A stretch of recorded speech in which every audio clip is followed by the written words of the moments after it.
मेरी संतान, आज मैं तुम्हें सूर्य को निगलने वाले, पर्वत को उठाने वाले, समुद्र को लांघने वाले, माँ सीता की खोज करने वाले, सोने की लंका को जलाने वाले, पवन पुत्र अंजनी सुत केसरी नंदन संकट मोचन बजरंग बली की जन्म कथा सुनाऊंगी और इसके द्वारा तुम्हें शिक्षण भी दूंगी कि कैसे जो हमारी किस्मत में लिखा हो, कुछ स्वर्णिम को भी पाने के लिए हमें प्रयत्न करना पड़ता है, तभी हम अपने निश्चित लक्ष्य तक पहुंचते हैं।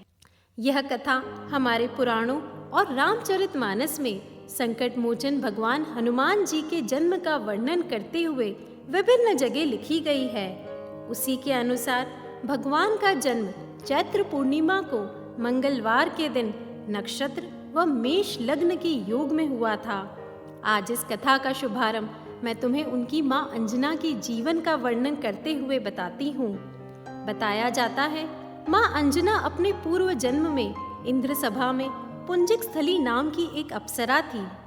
एक बार भगवान इंद्र ऋषि दुर्वासा द्वारा आयोजित स्वर्ग में एक औपचारिक बैठक में भाग ले रहे थे। उस समय हर व्यक्ति गहन मंथन में डूबा हुआ था और किसी विषय पर गहन विचार विमर्श कर रहे थे।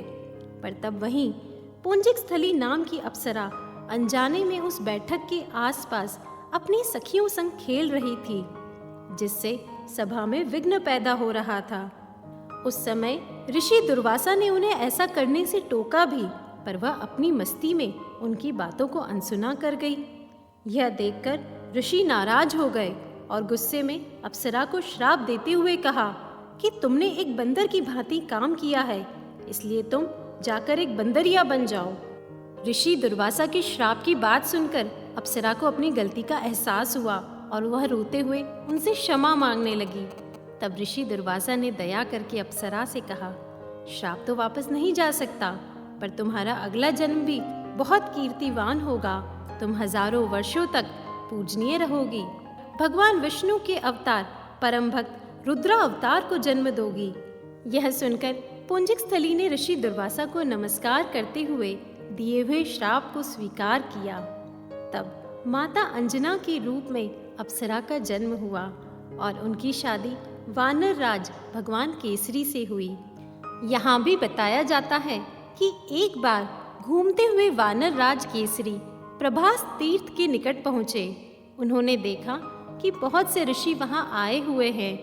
कुछ साधु किनारे पर आसन लगाकर पूजा अर्चना कर रहे हैं, पर उसी समय एक विशाल हाथी वहां आ गया और ऋषियों को कुचलता हुआ आगे बढ़ रहा था। उसने कई ऋषियों की पूजा खराब कर दी। तब पास की पर्वत शिखर से केसरी को यह देखकर अति क्रोध आया और वे पवन के समान आगे बढ़कर हाथी को बलपूर्वक पकड़कर उसके बड़े बड़े दांत उखाड़ दिए और उसे मार डाला। तब उनका यह पराक्रम देखकर ऋषि भारद्वाज अति प्रसन्न हुए और उन्हें पवन के समान शक्तिशाली पुत्र प्राप्ति का वर दे दिया। देखो मेरे बच्चे, माँ अंजना और पिता केसरी दोनों को ही शक्तिशाली पुत्र का वर मिल चुका था और संजोगवश दोनों मिले उनका विवाह हो गया और वे एक शांतिपूर्ण जीवन भी जी रहे थे। पर बताया जाता है कि कुछ समय पश्चात जब दोनों को संतान सुख नहीं मिल रहा था, तब माँ अंजना ऋषि मतंग के पास पहुंचकर अपनी व्यथा बताती है। ऋषि मतंग ने उन्हें नारायण पर्वत पर स्वामी तीर्थ जाकर 12 वर्ष तपस्या के लिए कहा।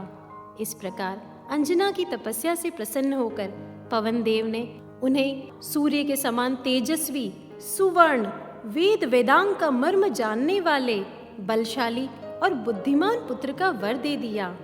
किंतु तब उन्हें अपने पूर्व जन्म की याद आई कि उन्हें रुद्र अवतार को जन्म देना है, इसलिए वह पुनः शिव तपस्या में लग गई। कुछ दिनों बाद एक दिन पूजा करते समय अयोध्या के राजा दशरथ द्वारा अपनी पत्नियों के साथ जो पुत्रेष्टि हवन किया गया था, उस हवन समाप्ति पर गुरुदेव ने प्रसाद की खीर तीनों रानियों में थोड़ी थोड़ी बांट दी थी। उसी में से खीर का एक भाग कौवा अपने साथ उस जगह ले गया जहां माँ अंजना अपनी तपस्या कर रही थी। उसने ऊपर से उनके हाथों में वह गिरा दिया। तब उसी समय भगवान शिव उपस्थित हुए और माँ को कहा कि तुम्हारी तपस्या सफल हुई, मेरा ही अवतार तुम्हारी कोख से जन्म लेगा। तुम यह खीर प्रसाद रूप में खा लो और अपने अब घर जाओ। माँ अति प्रसन्न होकर भगवान को प्रणाम कर अपने घर चली गई। मेरे बच्चे, इसी प्रकार सबके आशीर्वाद से भगवान हनुमान का जन्म हुआ। मेरे बच्चे, तुम जानते हो, इस कथा से तुम्हारे साथ साथ मुझे भी एक महत्वपूर्ण शिक्षण मिला है, क्योंकि जब मेरे मन में एक तेजस्वी संतान की इच्छा जागृत हुई थी, तभी मुझे इस बात का एहसास हुआ था कि यह भगवान की मर्जी है।